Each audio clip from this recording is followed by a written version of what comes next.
Hi అండి, నిన్న మనం ఇది బ్యాక్ పార్ట్ చూపించాను కదా.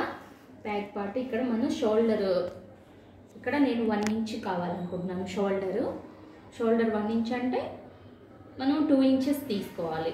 2 ఇంచెస్ అంటే ఇక్కడ 1/2 ఇంచ్ స్టిచ్చింగ్లోకి వెళ్ళిపోతుంది, 1/2 ఇంచ్ స్టిచ్చింగ్లోకి వెళ్ళిపోతుంది. కాబట్టి నేను 2 ఇంచెస్ తీసుకున్నాను.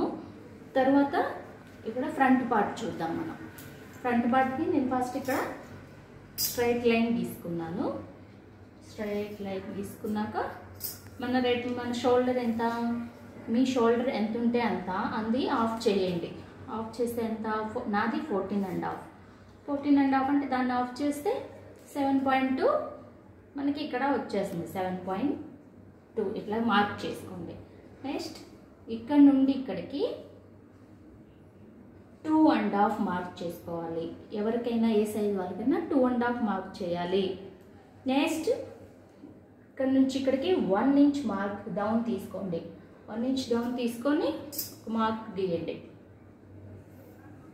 ఇక్కడ ఈ మార్క్ నుంచి ఈ మార్క్కి ఇలా ఒకటి తీసుకోండి, క్రాస్ మార్క్. నెక్స్ట్ మనం ఆర్మూల్ చూసుకోవాలి. ఆర్మూల్ ఎంత, నాది 36. మీది ఆర్మూల్ ఎంతైతే ఉంటుందో డివైడెడ్ బై 6 వేసుకోవాలి. అప్పుడు ఎంత వస్తే అంత పెట్టి దానికి ఒక 1/2 ఇంచ్ యాడ్ చేయాలి. నాది 36. 36 డివైడెడ్ బై 6 ఈక్వల్ టు 6. 6 వచ్చింది మనకి. 6కి ఒక 1/2 ఇంచ్ యాడ్ చేసుకొని 6.5కి గీసుకోవాలి. ఇలాగా గీసుకున్నాక ఇక్కడ మనకి ఒక మార్క్ వస్తుంది అనమాట 6.5కి. ఇలా వచ్చాక ఈ మార్క్ మనకి చెస్ట్ పాయింట్ అవుతుంది. ఇప్పుడు చెస్ట్ పాయింట్ ఎంత, మీ చెస్ట్ పాయింట్ ఎంత ఉంటే అంత దానికి 1.5 యాడ్ చేసుకోవాలి. నాది చెస్ట్ 36. 36కి 1.5 యాడ్ చేశాను. అప్పుడు ఎంత అవుతుంది, 37.5.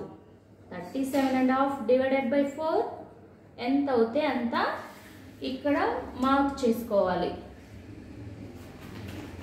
అప్పుడు మనకి ఎంత వస్తుంది, 9.2 అలా మార్క్ చేయొచ్చు. 9.37 అట్లా వస్తుంది. ఇప్పుడు నేను 9.2కి మార్క్ చేశాను. 9.2కి తర్వాత మనం ఎక్స్ట్రా మార్జిన్ 1.5 తీసుకోవాలి.